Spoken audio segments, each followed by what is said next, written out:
Assalamualaikum warahmatullahi wabarakatuh. Baik, langsung saja. Saya ambil topik di sini adalah kecerdasan majemuk untuk anak usia dini. Kecerdasan majemuk pertama kali diperkenalkan tahun 1983 oleh Howard Gardner di Harvard School of Education and Harvard Project Zero. Teori ini membantah tes seperti contoh Stanford Binet Test yang dikatakan sebagai hitungan tradisional yang tidak adekuat menilai kecerdasan. Menurut Gardner, kecerdasan melebihi dari hanya sekedar IQ, karena IQ yang tinggi tanpa ada produktivitas bukan merupakan kecerdasan yang baik. Anak yang harus dinilai berdasarkan apa yang mereka dapat kerjakan, bukan apa yang tidak dapat mereka kerjakan.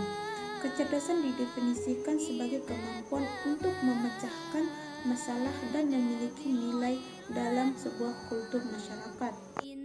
Kecerdasan adalah potensi biopsikologikal untuk mengolah informasi sehingga dapat memecahkan masalah, menciptakan hasil baru yang menambah nilai-nilai budaya setempat. Pandangan baru ini sangat berbeda dengan pandangan lama yang selalu mengandalkan dua penilaian, yaitu verbal dan komputasional. Ada 8 macam kecerdasan itu antara lain. Yang pertama, kecerdasan linguistik. Yang kedua, kecerdasan logika matematika. Yang ketiga, kecerdasan gerak tubuh. Yang keempat, kecerdasan musikal. Yang kelima, kecerdasan visual spasial. Yang keenam, kecerdasan interpersonal. Yang ketujuh, kecerdasan intrapersonal. Dan yang kedelapan adalah kecerdasan naturalis. Yang pertama adalah kecerdasan linguistik. Kecerdasan linguistik merupakan kemampuan menggunakan kata secara efektif. Pandai berbicara, gemar bercerita, dan dengan tekun mendengarkan cerita. Baca merupakan tanda anak yang memiliki kecerdasan linguistik yang menonjol. Kedua adalah kecerdasan logika matematika. Dasarnya melibatkan kemampuan untuk menganalisis masalah secara logis, menemukan atau menciptakan rumus-rumus atau pola matematika, menyelidiki sesuatu secara alamiah. Yang ketiga adalah kecerdasan gerak tubuh. Anak dengan kecerdasan gerak tubuh di atas rata-rata senang bergerak dan menyentuh. Yang keempat adalah kecerdasan musikal. Anak dengan kecerdasan musikal mudah mengenali dan mengingat nada-nada.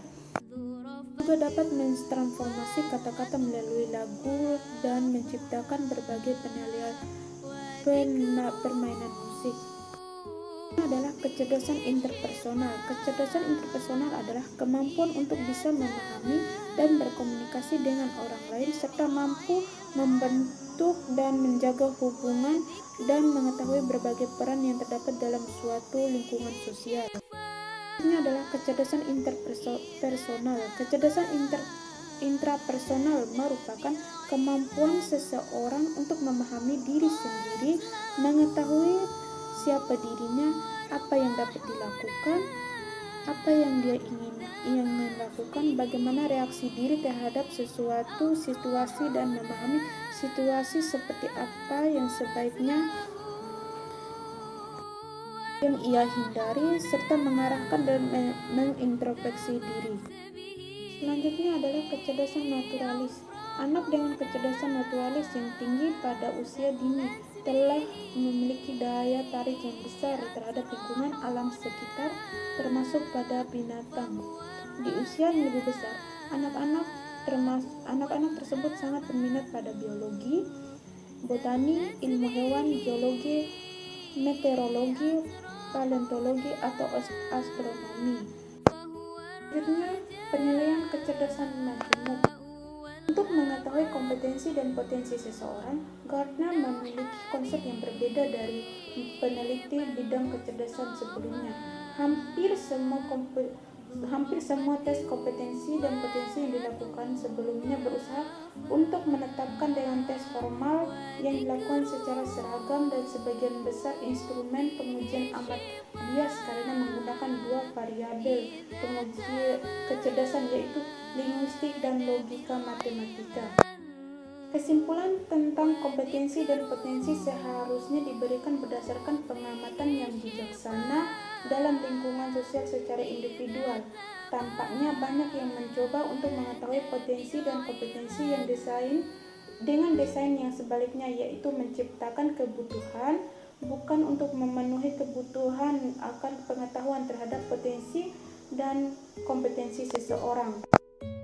Karenanya perlu diberikan penegasan bahwa yang dilakukan bukanlah suatu tes atau pengujian, melainkan penilaian untuk memperoleh informasi mengenai keterampilan dan potensi dari individu dan dua sasaran yang memberikan umpan balik yang bermanfaat terhadap individu yang bersangkutan dan data yang berguna kepada orang yang berada di sekitarnya tempat mereka berinteraksi.